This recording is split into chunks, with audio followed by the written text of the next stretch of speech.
Hey friends, welcome to Biblical Parivartana. Once again, welcome to Daily Devotion. దేవుని ప్రేమ ఇదిగో April 24కి చెందినటువంటి వాక్య భాగం తీతు 3వ అధ్యాయం 1 నుండి 10 వరకు చదువుకుందాం.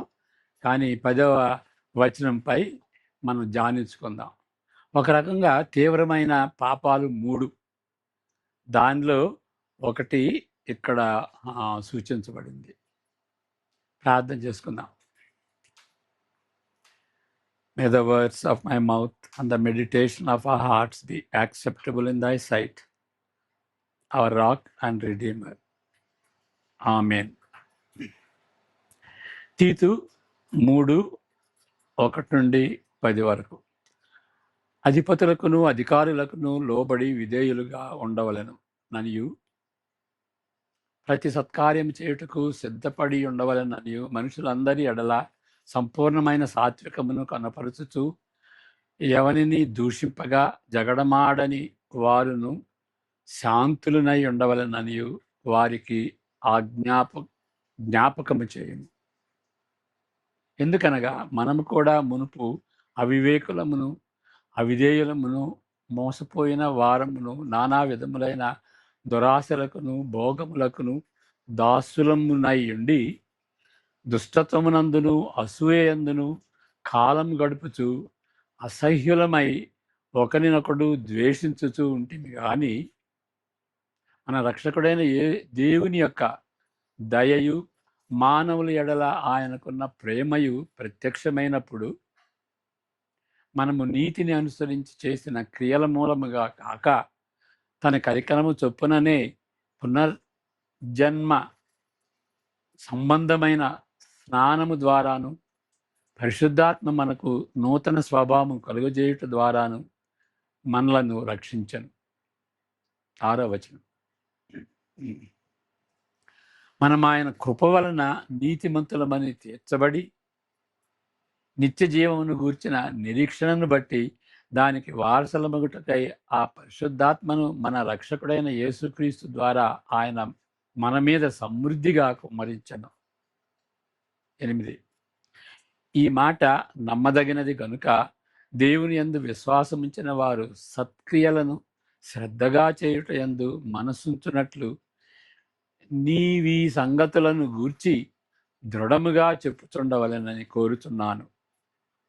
ఇవి మంచివియు మనుషులకు ప్రయోజనకరమైనవియునై ఉన్నవి గాని. 9, 10 వచనాలు కూడా చదువుకుందాం. అవివేక తర్కములను వంశావళులను కలహములను ధర్మశాస్త్రమును గూర్చిన వివాదములను నిష్ప్రయోజనమును వ్యర్థమునై ఉన్నవి గనుక వాటికి దూరముగా ఉండుము. మతభేదములు కలిగించు మనుష్యునికి 1-2 మారులు బుద్ధి చెప్పిన తరువాత వానిని విసర్జించుము. 10వ వచనం మరలా చదువుకుందాం. మతభేదములు కలిగించు మనుష్యునికి 1-2 మారులు బుద్ధి చెప్పిన తరువాత వానిని విసర్జించుము. దీనిని ఏ విధంగా అర్థం చేసుకోవాలి, ఏ విధంగా అర్థం చేసుకోనకూడదు, ఇది బైబిల్ ఆలోచన ధోరణిలో ఏ విధంగా కూర్చవలనో కొంచెం ఆలోచించుట లాభదాయకంగా ఉంటుంది. మొదటిది, సంఘ క్రమశిక్షణను నిర్వహించు బాధ్యత వహించే సంఘ నాయకునికి ఈ వాక్య భాగము వ్రాయబడినది. అందరికి కాదు, పాస్టర్స్కి, సంఘ బాధ్యత వహించినటువంటి నాయకునికి ఇవ్వబడినటువంటి ఆజ్ఞ. వ్యక్తిగతంగా పగ తీర్చుకొనుటకు ఇది సమర్థించదు. ఈ వ్యక్తిగతంగా దీన్ని అప్లై చేసుకుని అక్కడ వాక్యం 3:10 ప్రకారం మరి 2-3 సార్లు చెప్పాను, వాడు వినలేదు అని మనం పగ తీర్చుకునేటటువంటి రీతిగా ఈ వచనాన్ని వాడుకోకూడదు. ఉదాహరణకు ఎక్స్ క్రైస్తవుడు సంఘమును విభజించేవాడని వై క్రైస్తవుడు నిర్ణయించినందున ఈయన నిర్ణయించుకున్నాడు. వై క్రైస్తవుడు ఎక్స్ గురించి నిర్ణయించుకున్నాడు, వీడు సంఘాన్ని విభజించేవాడు అని. ఎక్స్ క్రైస్తవునితో ఏ పొత్తు పెట్టుకొనకుండా నిర్ణయించుకుంటాడు. అలాంటి వాడు సంఘాన్ని విభజించేటువంటి వాడి దగ్గర కాబట్టి వాడి దగ్గరికి వెళ్ళొద్దు, వాడిని ముట్టకూడదు, వాడితో ఏం పొత్తు పెట్టుకోకూడదు అని నిర్ణయించుకుంటాడు. ఎవరు? వై నిర్ణయించుకుంటాడు ఎక్స్ను బట్టి. ఇది ఈ విధంగా మరి ఎక్స్ సంఘాన్ని విభజించేటటువంటి వాడని వై చెప్పినప్పుడు వై చేస్తున్నది ఏంటి? అతను అది అది సంఘాన్ని విభజించినటువంటి రీతిగానే ఉంటుంది కదా వాడు చేసేది కూడాను. సంఘమును నడిపిస్తూ దానిని క్రమశిక్షణలో పెట్టు బాధ్యత గల క్రైస్తవునికి ఇది వ్రాయబడింది. ఈ ఆదేశం తీతుకి, మరి తీతు పాస్టర్ కదా క్రీట్లో, ఆయనకి ఇవ్వబడినటువంటి ఆదేశం. రెండవ విషయం, స్థానిక స్థాయిలో జరిగే క్రమశిక్షణ ఈ ఈ ఈ భాగం కేంద్రీకరిస్తుంది. అంటే స్థానిక స్థాయిలో.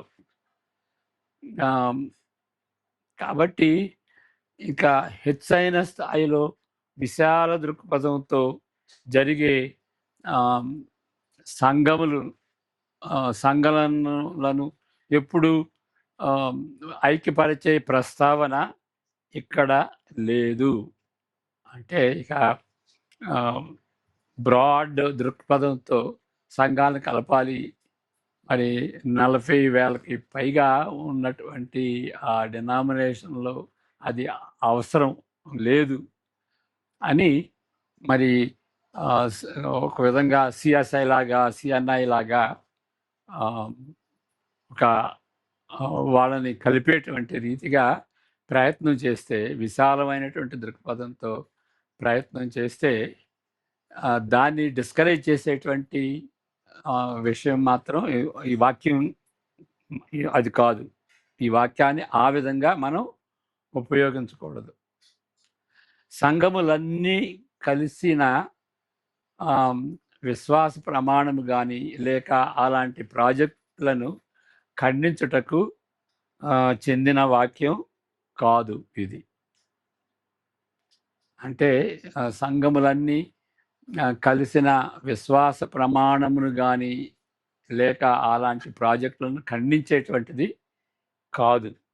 ఇది కన్ఫెషన్ అంటారన్నమాట.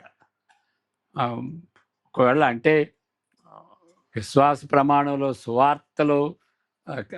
సువార్తకు కేంద్రంగా ఉన్నటువంటి వాటిల్లో దాన్ని బట్టి కలపాలి. సువార్తను నమ్మనటువంటి వాళ్ళు, సువార్తను నమ్మినటువంటి వాళ్ళు, వాళ్ళందరూ కలపాలని అర్థం కాదు. కానీ ఈ విశ్వాస ప్రమాణంలో అంటే కేంద్రంగా ఉన్నటువంటి విశ్వాస ప్రమాణాన్ని అందరూ ఒప్పుకుంటే అలాంటి వాళ్ళు మరి ఐక్యంగా ఉండాలి అనేటువంటి ప్రాజెక్ట్ని ఖండించేటువంటి వచనం ఇది కాదు. విశాల దృక్పథంలో సువార్త సేవకు చెందిన విషయములతో సంబంధం ఉండవచ్చును కానీ విశాల దృక్పథంతో సువార్త సేవకు చెందిన విషయములతో సంబంధం ఉండవచ్చును కానీ అంటే ఇక సువార్త కేంద్రంగా సువార్తకు కేంద్రంగా ఉన్నటువంటి వాటిల్లో మరి డిఫర్ అయితే, భేదం చూపించితే వాళ్ళని కలిపేటువంటి విధానం కాదు. కాబట్టి అవి ఆ భేదాలు ఉండొచ్చు. ఇప్పుడు ముఖ్యంగా ఏంటి మనం ఈ వాక్యం ద్వారా మనం తెలుసుకోవాల్సింది ఏంటంటే, ఈ వాక్య భాగము దాని సందర్భంలో, ఇక్కడ చెప్పినటువంటి సందర్భంలో, తీర్పుకి పౌలు చెప్పినటువంటి ఆ సందర్భంలో నొక్కి చెప్పుతున్నటువంటి విషయం ఏంటి, దాన్ని గ్రహించాలి. మరలా చదువుతాను.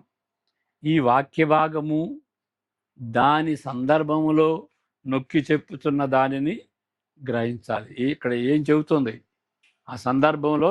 ఈ యొక్క వాక్యం 3:10 ఏం చెబుతుంది అని గ్రహించడానికి ప్రయత్నం చేయాలి. మూడవ విషయం, విభజనను సూచిస్తున్న ఈ సందర్భంలోని సాక్ష్యము ప్రాధాన్యత లేని విషయములపై తర్కిస్తూ, అది విభజనను సూచిస్తున్నది ఈ సందర్భంలోని సాక్ష్యం ఏంటి అంటే, ప్రాధాన్యత లేని విషయాలపై తర్కిస్తూ దానిని గురించి పశ్చాత్తాపపడని పరిస్థితి. అంటే వాళ్ళు కూడాను అనవసరమైనటువంటి వాటిని తర్కించుకుంటూ పశ్చాత్తాపడవచ్చు. నేను తప్పు చేశాను, అనవసరంగా మరి ప్రతిసారి చెప్పులు వడటం, లేకపోతే తెల్ల బట్టలు వేసుకోవటం, లేకపోతే మరి ఒక వర్జను చదవటం, లేకపోతే ప్రతిసారి ప్రార్థన చేసినప్పుడు మోకరించి చదవాలి. అవి ఎంతవరకు సువార్తకు కేంద్రంగా ఉంటున్నవి? అలాంటివి కాకుండా ప్రాధాన్యత లేని విషయాలపై తర్కిస్తూ దానిని మరి తగ్గించినప్పుడు ఒక్కోసారి తర్కిస్తాం, కానీ పశ్చాత్తాపడతాం. అనవసరమైనటువంటి వాటి గురించి నేను చెప్పాను అని పశ్చాత్తాపడని పరిస్థితి అన్నమాట. దాని గురించి ఈ యొక్క వచనం ఉండి ఉంటుంది. అవివేక తర్కములను, వంశావళులను, కలహములను, ధర్మశాస్త్రమును గూర్చిన వివాదములను, నిష్ప్రయోజనమును, వ్యర్థమునై ఉన్నవి కనుక వాటికి దూరముగా ఉండుము. అది 9వ వచనంలో చదువుతాం. నిస్సందేహంగా పౌలు తీతుల ధర్మశాస్త్రమును గూర్చి ఎలాంటి ప్రశ్న అడగకూడదు, దానిని గురించి తర్కించకూడదని తప్పనిసరిగా పౌలు చెప్పటలేదు. అంటే ఇక్కడ మరలా నిస్సందేహంగా ఒక లైను స్కిప్ చేశాను. పౌలు తీతుల మధ్య వీటిని గురించిన అవగాహన వారికి ఏదో ఉంటుంది. ఈ ఆదేశం ఇచ్చినప్పుడు అంతకుముందు వాళ్ళ మధ్య, పౌలు తీతుల మధ్య ఒక అవగాహన ఉంటుంది. ఏంటి అని అంటే, ధర్మశాస్త్రంలో మరి ఈ అనవసరమైనటువంటి వాటిని ఈ దాన్ని బట్టి కలహం పెట్టుకోవద్దు అని ప్రైవేట్గా మరి ఇక్కడ చెప్పకపోయినా కానీ ఆ విషయాలు వాళ్ళు తగ్గించుకుని ఉంటారు, షేర్ చేసుకుని ఉండుంటారు. మరి ఏం అవగాహన ఉన్నదో మనకిప్పుడు తెలియదు. దాని గురించి అన్వేషించుట మనకి ఇప్పుడు కష్టతరంగా ఉండేటి విషయం. ఉదాహరణకు, ధర్మశాస్త్రమును గూర్చి ఇలాంటి ప్రశ్న అడగకూడదు, దానిని గూర్చి తర్కించకూడదని తప్పనిసరిగా పౌలు చెప్పుటలేదు. ఇక్కడ ఏంటంటే, ఇక అసలు ఆ ధర్మశాస్త్రం జోలికే వెళ్ళకూడదు అని ఇక్కడ చెబుతున్నాడా? దాని గురించి ఏం చెప్పట్లేదు. ఈ అంశమును గురించి అతను వేరే సందర్భంలో మరి పౌలే చెబుతున్నాడు. ఓకే, కాబట్టి ధర్మశాస్త్రం గురించి ఆయనే చెబుతున్నాడు. ఆయనే చెబుతున్నప్పుడు వేరే సందర్భంలో మరి ఫర్ ఎగ్జాంపుల్ రోమా 7లో చెప్తాడు, 9, 10, 11లో కూడా అది ఉంటుంది, గలతీ 2లో కూడాను. కాబట్టి ధర్మశాస్త్రం గురించి పౌలే చెబుతున్నాడు. మరి ఇక్కడ దాని గురించి ఏం అడగకూడదు, దాని గురించి ఏం తర్కించకూడదని ఇప్పుడు ఎందుకు తీర్చుతో చెబుతాడు? దానిని గురించి తర్కించకూడదని తప్పనిసరిగా పౌలు ఇక్కడ చెప్పట్లేదు. ఈ అంశమును గురించి అతను వేరే సందర్భంలో చర్చిస్తున్నాడు. కానీ ఏ విధముగా సంఘమును విభజింపవలనని, ఇప్పుడు ఇక్కడ సందర్భం ఏంటి అని అంటే, ఏ విధముగా సంఘమును విభజింపవలననే వ్యూహంతో స్వార్థ సేవకు కానీ నైతిక జీవితమును కానీ బలపరచని తర్కములు, అవి అలాంటి తర్కాలు, అవి నిష్ప్రయోజనమును వ్యర్థమునై ఉన్నవి అని చెప్తున్నాడు. మరలా చదువుతాను. ఏ విధంగా సంఘమును విభజించాలి అనేటువంటి విషయం మనసులో ఉంటుంది. ఈ సంఘాన్ని ఏ విధంగా అయినా సరే దీనికి నష్టం చేయాలి అనేటువంటి తలంపు, వ్యూహం, ప్లాట్, అది మనసులో పెట్టుకుని సువార్త సేవకు కానీ నైతిక జీవితానికి కానీ అవి వాటిని బలపరచాలి అనేటువంటి ఉద్దేశంతో తర్కించినటువంటివి కాదు. కాబట్టి అవి వ్యర్థం, నిష్ప్రయోజనము వ్యర్థమునై ఉంటున్నవి. అటువంటి కలహములను రేకెత్తించేవారు వారి స్థానాలను సిద్ధపరచుకుంటూ, మరి ఎందుకు చేస్తున్నారు అని అంటే, వాళ్ళ ప్లాన్ ఏంటి అని అంటే, కలహమును రేకెత్తించేవారు వారి స్థానాలను స్థిరపరచుకుంటూ తమ స్వార్థంపై కేంద్రీకరిస్తారు. ఈగోసెంట్రిక్ అన్నమాట, ఓన్ ఈగోస్. ఎవరైనా అలాంటి వాళ్ళని మనం వారి గురించి ఊహించుకోవచ్చు. అలాంటి స్థాయిని మనం సరిదిద్దలేము, అలాంటి వాళ్ళని మనం సరిదిద్దలేము. వారు కూడా ఆ వైఖరి నుండి వైదొలగరు. ఓకే. 4వ విషయం, వారిని విసర్జించుము అని అన్నాడు. 3:10లో మనం చదువుకున్నటువంటి రీతిగా అలాంటి వాళ్ళు అనేక సార్లు చెప్పినప్పుడు వాళ్ళు వినకపోతే వాళ్ళని వదిలిపెట్టేసేసాయి అనుకున్నాను. విసర్జించుము అని అంటున్నాడు. అనగా సంఘము నుండి వెలివేయవలసినదని అర్థము చేసుకున్న ఎడల, మరి కార్సన్ గారి దృష్టిలో కూడాను అదే అర్థం. విసర్జించుము అని అంటే ఆయన పాస్టర్గా వాళ్ళని విసర్జించాలి అని అంటే ఈ కమ్యూనియన్ నుండి వాళ్ళని వెలివేయాలి. ఎక్స్కమ్యూనికేషన్ అని అంటాం కదా. నూతన నిబంధనలో ఈ జాబితాకు చెందిన పాపములను బట్టి ఈ జాబితాకి, అంటే వెలివేసేటువంటి జాబితాకి చెందిన పాపములు ఆ జాబితా చేసుకుంటే, ఇలాంటి ఆజ్ఞను ఆకర్షిస్తున్న వాటిని గుర్తించాలి. ఈ జాబితాకు చెందినటువంటి, అంటే వెలివేయాలి, అలాంటి వాళ్ళని వెలివేయాలి అనేటువంటి జాబితాకి చెందినటువంటి పాపాలని గుర్తించాలి. క్రొత్త నిబంధనలో ఆ పాపాలు ఉంటున్నాయి.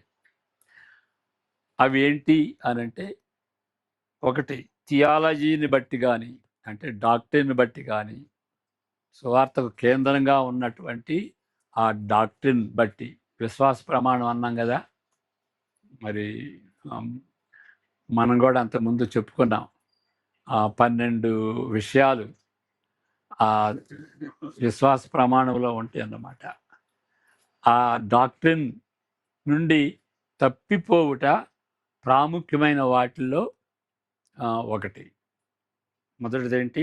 డాక్ట్రిన్ నుండి, మేజర్ డాక్ట్రిన్ నుండి తప్పిపోవటం. ఏంటి ఉదాహరణకి మేజర్ డాక్ట్రిన్? యేసు ప్రభువు దేవుడు, మనిషి. ఆయన 100% మనిషి, 100% దేవుడు. దేవుని గురించి త్రిత్వం, తండ్రి, కుమార, పరిశుద్ధాత్మ. అది దేవుని గురించి ఆ విధంగా అర్థం చేసుకోకపోతే బైబిల్ గురించి మనం అర్థం చేసుకోలేం. ఓకే. మరలా మనం రెండోది ఏంటి అని అంటే, ఇక్కడ 1 కొరింథీ 5లో ప్రస్తావించినట్లు ఇక్కడ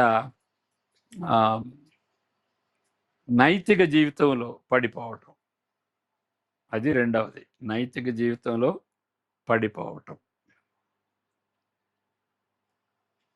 మూడవది ఏంటి అనంటే, ఇక్కడ తీతు 3:10లో చెప్పినటువంటి రీతిగా సువార్త యొక్క ప్రాముఖ్యతను కానీ దాని వైభవమును కానీ గుర్తించని వైఖరి, ప్రేమ లేనిదిగా ఉంటూ అనేక సార్లు హెచ్చరించినప్పటికీ మారు మనసు లేకుండా మార్పు చెందని వైఖరిని బట్టి విభజనకరంగా ఉంటున్న పరిస్థితి.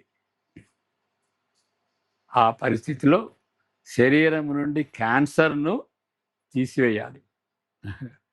అతను అలాంటి వ్యక్తి క్యాన్సర్తో సమానం కాబట్టి సర్జరీ చేసేసి దాన్ని క్యాన్సర్ని ఎట్లా తీసేస్తారో అదేవిధంగా అలాంటి వ్యక్తిని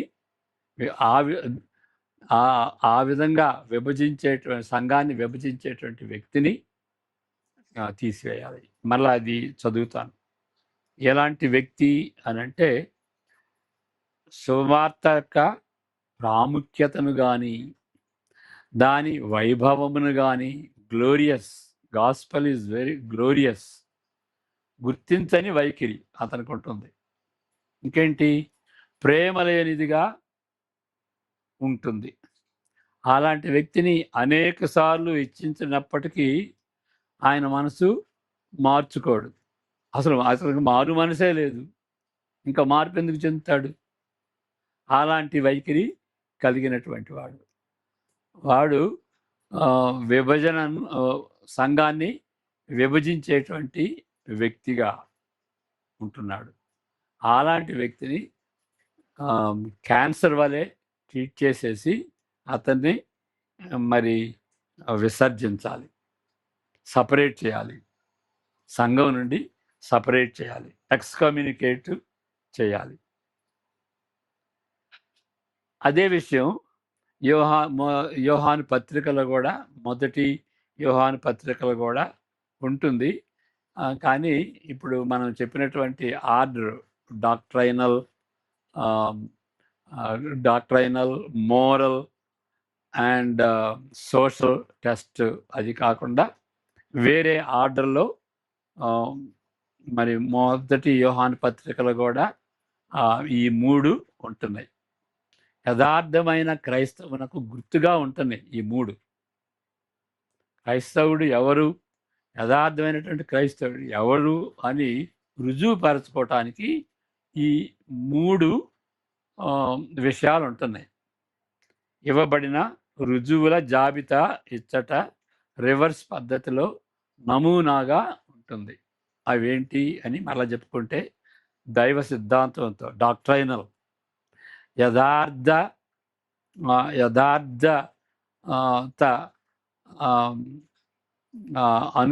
అంటే యథార్థత అనుకూలమైన నైతిక జీవితం, యథార్థతతో కూడిన అనుకూలమైన నైతిక జీవితం, యథార్థవంతమైన ప్రోబిటీ అంటారు.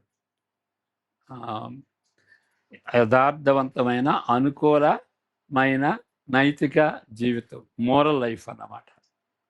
మోరల్ లైఫ్కి బైబిలు దేని గురించి నైతిక జీవితం ఈ విధంగా ఉండాలి అని దానికి వ్యతిరేకంగా ఉన్నటువంటి నైతిక జీవితం. మరి ఇంతకు మనం చూసాం కదా 1 కొరింథీ 5లో ఏ విధంగా సీరియస్ ఫ్లా. అలాంటి వ్యక్తిని ఎక్స్కమ్యూనికేట్ చేయాలి. మూడవది ఏంటి అంటే, సహోదరీల ఎడల ప్రేమ.